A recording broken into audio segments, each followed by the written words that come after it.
सभी भाइयों को जय हिंद। मैं उम्मीद करता हूँ आप लोग अच्छे होंगे, स्वस्थ होंगे। मैं अपने यूट्यूब चैनल शैक्षिक पाठशाला में आप लोग का स्वागत करता हूँ। उम्मीद मैं करता हूँ कि आप लोग की पढ़ाई अच्छी चल रही होगी। भविष्य में ढेर सारी वैकेंसियाँ आ चुकी हैं, जैसे यूपी कांस्टेबल, लेखपाल, यूपीएसआई। तो उम्मीद है कि आप लोग अच्छे से पढ़िए, अपने सपनों को पूरा करिए, साकार करिए। माँ बाप को जो सपने हैं उन्हें पूरा करके उन्हें खुश करिए, उनकी उम्र लंबी करिए। तो चलिए प्रैक्टिस सेट नंबर 26 देखते हैं। आप लोगों से हमें बहुत उम्मीद है। जो न जाना गया हो, इस वाक्यांश के लिए सही शब्द कौन होगा? ऑप्शन ए अज्ञात, ऑप्शन बी ज्ञात, ऑप्शन सी न जान, ऑप्शन डी उन जान। जो न जाना गया हो वाक्यांश के लिए एक शब्द होता है अज्ञात। ठीक है, इसका ये विकल्प सही हो जाएगा। रवि रजावत भाई हैं, वो आप कमेंट किए हैं, कहें कि आप जो है कि मतलब जो प्रोनाउंसिएशन है उसको सही उच्चारण किया करिए। तो कोशिश मेरी ये रहती है कि जल्दी से जल्दी हो, इसलिए प्रोनाउंसिएशन थोड़ा मतलब फास्ट उच्चारण करने में शब्द खा जाता हूँ, मतलब कट जाते हैं। अगर हम प्रोनाउंसिएशन सही उच्चारण करेंगे तो उसमें आप थोड़ा सा समय बढ़ जाएगा, 2 या 3 मिनट। तो चलो ठीक से प्रोनाउंसिएशन करते हैं। भाई ने सही कहा है, बहुत सी चीज़ें छूट जाती है तो दिक्कत होती है। चलो, आपका सेवानिवृत्त जीवन आनंदमय हो। रवि भाई देख लो, आपके लिए मैं अब ठीक से उच्चारण कर रहा हूँ, लेकिन आप पढ़िए अच्छे से। ठीक, आपका सेवानिवृत्त जीवन आनंदमय हो, यह किस प्रकार का वाक्य है? ऑप्शन ए संकेतवाचक है, ऑप्शन बी इच्छावाचक है, ऑप्शन सी विधानवाचक वाक्य है, ऑप्शन डी निषेधवाचक वाक्य है। तो 2 का सही हो जाएगा बी विकल्प, इच्छावाचक वाक्य। ठीक, क्या है? आपका सेवानिवृत्त जीवन आनंदमय हो यानी इच्छा किसी ने व्यक्त किया है। ठीक, क्वेश्चन नंबर 3 देखते हैं। सही वर्तनी वाला शब्द कौन सा है? परोपकार है, परोपकार है, परोपकार है, परोपकार है। इसका विकल्प बी सही हो जाएगा। परोपकार सबसे शुद्ध सही वर्तनी वाला शब्द है। ठीक है, देखते हैं 4 सही वर्तनी वाला शब्द कौन सा होगा? विकास, विकास, विकास, विकास। विभिन्न इसका विकल्प 4 का डी सही हो जाएगा, विकास। ठीक है, जो सबसे शुद्ध रूप है। 5वां देखते हैं। निम्नलिखित में से सही वाक्य की पहचान कीजिए। ऑप्शन है इस पर्वतीय क्षेत्र में सर्वत्र शांति है, इस पर्वतीय क्षेत्र में सर्वत्र शांति है, इस पर्वतीय क्षेत्र में सर्वविदित शांति है, इस पर्वतीय क्षेत्र में सर्वहारा शांति है। तो इसका बी सही लग रहा है, इस पर्वतीय क्षेत्र में सर्वत्र शांति है। विकल्प बी सही है। क्वेश्चन नंबर 6 देखते हैं। नेताजी ने आज़ाद हिंद फौज का नियंत्रण किया, वाक्य की त्रुटियां सुधारें।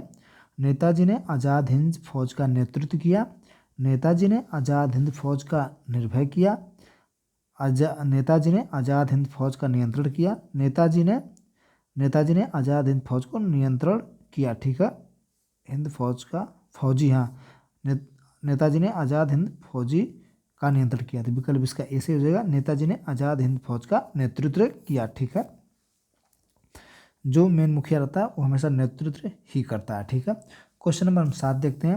निम्न वाक्यों के किस भाग में टूटी है? देखते हैं। मृत्यु के मुख में जा रहा था व्यक्ति सदैव सच बोलता है। मृत्यु के मुख में जो जा रहा व्यक्ति सदैव सत्य बोलता है।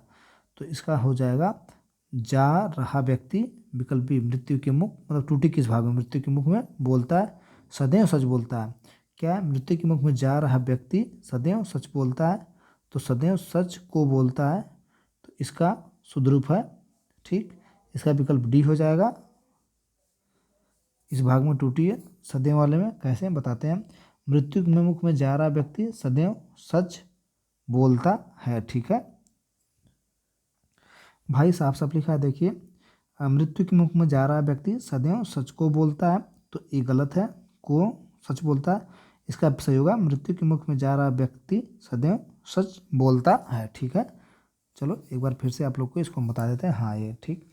क्वेश्चन नंबर 8 देखते हैं। चुनाव क्षेत्रों का पुनः खाली स्थान किया जाना चाहिए। दिए गए विकल्पों में से सही का चयन कर रिक्त स्थान की पूर्ति करिए। ऑप्शन ए परिसीमन, बी परिगणन, सी परीक्षण, डी परिलाक्षण। विकल्प ए सही हो जाएगा। परिसीमन किया जानिए, चुनाव क्षेत्रों का परिसीमन किया जाए, अतः यह सम्यक वाक्य विन्यास है। ठीक है, परिसीमन सर्वाधिक उपयुक्त शब्द है। ठीक, क्वेश्चन नंबर 9 देखते हैं। मंदिर में जाने के बाद मन में शांति मिलती है। दिए गए वाक्य का काल पहचानिए। ऑप्शन ए सामान्य भूतकाल, बी पूर्व भूत वर्तमान काल, सी अपूर्व भूतकाल, डी सामान्य वर्तमान काल। इसका बी विकल्प सही हो जाएगा, पूर्व वर्तमान काल। मंदिर में जाने के बाद मन में शांति मिलती है, जो है कि क्या है, मंदिर में जाने के बाद मन में शांति मिलती है। इस वाक्य का काल पूर्व वर्तमान काल है। क्रिया के जिस रूप से वर्तमान काल में क्रिया के कार्य के पूर्ण होने का बोध होता है उसे पूर्व वर्तमान काल कहते हैं। ठीक है। क्वेश्चन नंबर हम 10 देखते हैं। आम खाया जाता है, इस वाक्य में कौन सा वाच्य है? ऑप्शन ए भाववाच्य है, ऑप्शन बी कृतवाच्य है, ऑप्शन सी क्रियावाच्य है, ऑप्शन डी कर्मवाच्य है। इसका विकल्प डी सही हो जाएगा, आम खाया जाता है कर्मवाच्य। ठीक। क्वेश्चन नंबर हम 11 देखते हैं। नेताजी ने कहा था तुम मुझे खून दो मैं तुम्हें आज़ादी दूंगा, इस वाक्य में कौन सा चिन्ह है? ठीक। नेताजी ने कहा था तुम मुझे खून दो मैं तुम्हें आज़ादी दूंगा। ये मतलब जैसे किसी चीज़ को वो करने के लिए कहा गया, मतलब उदाहरण एक तरह से है। ठीक। कोष्टक में रहेगा। चलिए देखते हैं कौन सा ऑप्शन है। पूर्ण विराम चिन्ह है, नहीं। अल्प विराम चिन्ह है, ये भी नहीं है। उद्धरण चिन्ह है, प्रश्नवाचक चिन्ह है। तुम मुझे खून दो मैं तुम्हें आज़ादी दूंगा, इस वाक्य में उद्धरण चिन्ह का प्रयोग हुआ है। इसका विकल्प सी से हो जाएगा। ठीक। चौकड़ी भूल जाना मुहावरे का अर्थ मुहावरे का क्या अर्थ है? चौकड़ी भूल जाना मुहावरे का क्या अर्थ है? बुद्धि में काम लाना, मूर्खता न दिखाना, सी घबरा जाना, डी कभी न आना। इसका सी विकल्प हो जाएगा, घबरा जाना। ठीक। पारा न उतारना, इस मुहावरे का उचित अर्थ क्या है? ऑप्शन ए शांत होना, बी घमंड दिखाना, सी अशांत होना, डी हद कर देना। तो विकल्प इसका सी हो जाएगा, शांत होना। ठीक है। क्वेश्चन नंबर 14 देखते हैं।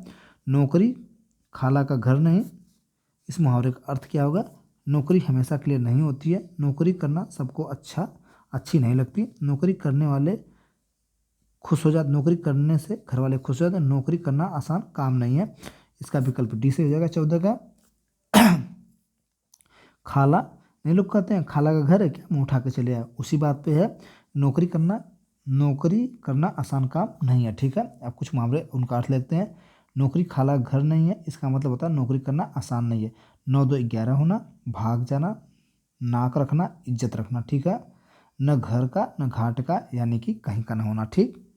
क्वेश्चन नंबर हम 15 देखते हैं। रामू की तो ऐसी आदत हो गई है कि गोदी में बैठकर दाढ़ी नोचे। ठीक। क्या? रामू की तो ऐसी आदत हो गई है कि गोदी में बैठकर दाढ़ी नोचे। इस वाक्य पर लोकोक्ति का अर्थ क्या है? व्यर्थ की डींगे हाँकना, बी भलाई पर भी दृष्टता, सी बातें करते रहना, डी परेशान करना। विकल्प इसका बी से हो जाएगा, भलाई पर भी दृष्टता। ठीक है। क्वेश्चन नंबर हम 18 देखते हैं। करुण रस का अस्थायी भाव क्या है? भय है, रति है, शोक है, निर्वेद है। बहुत बार हम कहें करुण का अस्थायी भाव शोक होता है। ठीक है। बहुत बार कह चुके हैं, करुण का अस्थायी भाव शोक होता है। इस रस में किसी अपने विनाश या अपने का वियोग या द्रव्यनाश या प्रेमी से सदैव बिछड़ जाने या दूर चले जाने, ठीक, का दुख का वेदना जो उत्पन्न होता है उसे करुण रस कहते हैं। करुण रस का एग्जाम्पल देखते हैं। हे खग मृग, हे मधुकर दिशैनी, तूने देखी मेरी सीता मृगनयनी। इसमें रामचंद्र जी सीता के लिए कह रहे हैं कि क्या खग मृग जो उनसे पूछ रहे हैं, हे खग मृग मधुकर सैनी, तुमने मेरी देखी सीता मृगनयनी। तो करुण रस का विकल्प सी से हो जाएगा, शोक। ठीक।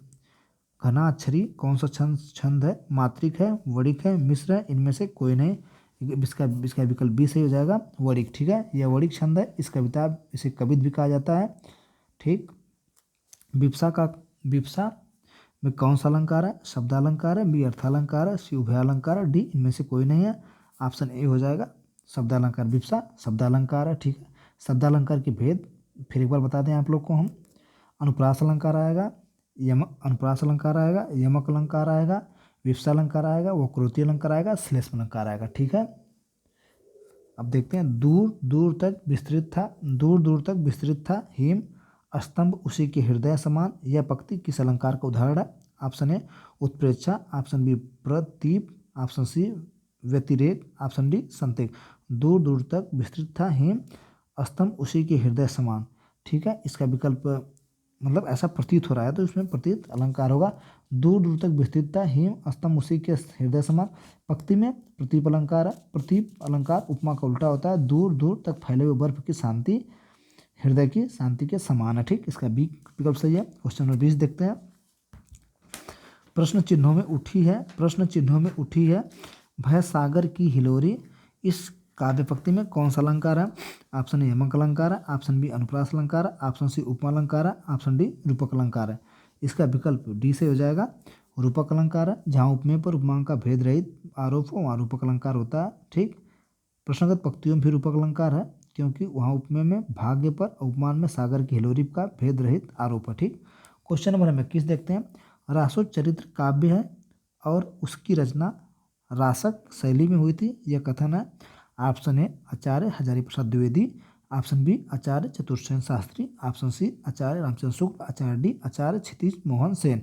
इसका विकल्प ए से हो जाएगा आचार्य हजारी प्रसाद द्विवेदी। ठीक, क्वेश्चन नंबर 22 देखते हैं। इनमें से हिंदी के प्रथम सूफी कवि कौन थे? जायसी, मुल्ला उदाउद, मुल्ला वजही नूर मोहम्मद। इसका बी से हो जाएगा मुल्ला उदाउद। ठीक, निज भाषा उन्नति सब उन्नति का मूल, यह किसकी प्रसिद्ध लोकोक्ति है?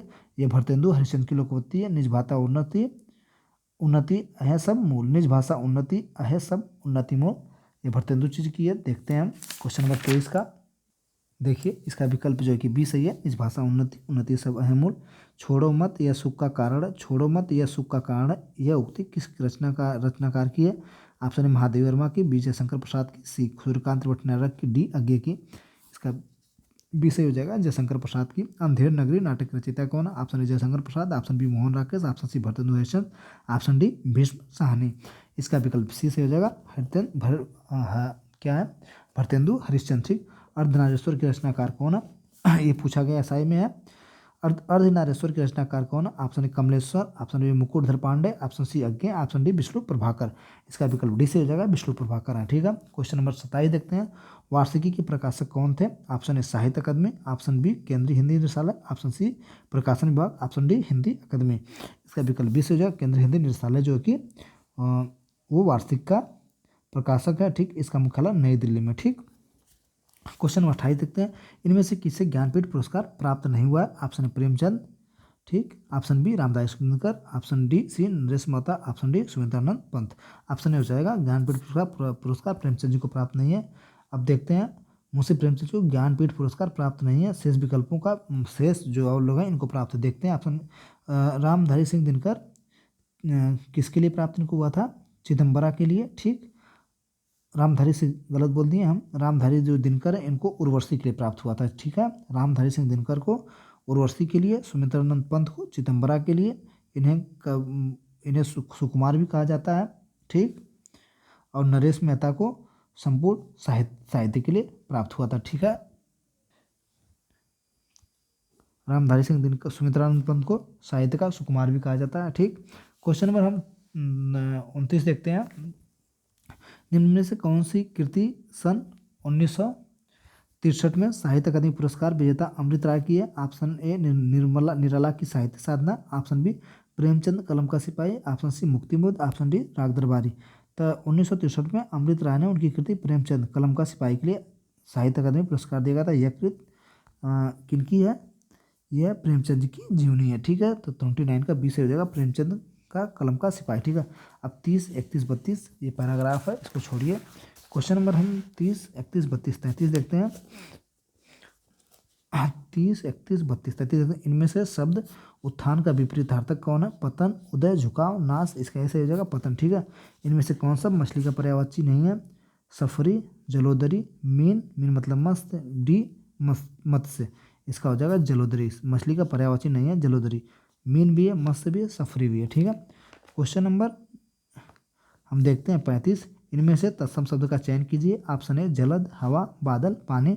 इसका इस हो जाएगा जलद। ठीक है, तत्सम। अवधि बोली का नाम, अवधि बोली का अन्य नाम, कोसली, वनाफरी, बैगानी, घमेसी। तो अवधि बोली का अन्य नाम कौशली होता है। ठीक, अवधि बोली का नाम कौशली। 37 देखते हैं। केंद्रीय हिंदी निदेशालय का मुख्यालय कहाँ? हैदराबाद, नई दिल्ली, आगरा, गुवाहाटी। इसका विकल्प बी से हो जाएगा नई दिल्ली। अभी पीछे बताए थे, स्थापना 1 मार्च 1960 की गई थी। इसका बोल रहे थे केंद्रीय हिंदी का निदेशालय नई दिल्ली में है। ठीक, इसका देखते हैं।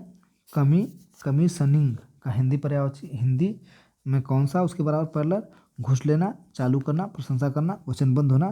तो कमीशनिंग मतलब होता है चालू करना, रैंक अप मतलब घुस लेना। और पी राइज प्रसार करना। टू कमिट वचन बंद होना। सर्वदा एक वचन रहने वाला शब्द कौन सा है? उस है, जनता है, वधु है, पिता है।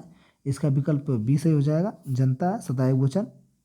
नीलकंठ शब्द में कौन सा समास है? बहुब्रीहि समास है, कर्मधारक समास है, द्विगु समास का अव्यवहित, तो बहुब्रीहि समास है।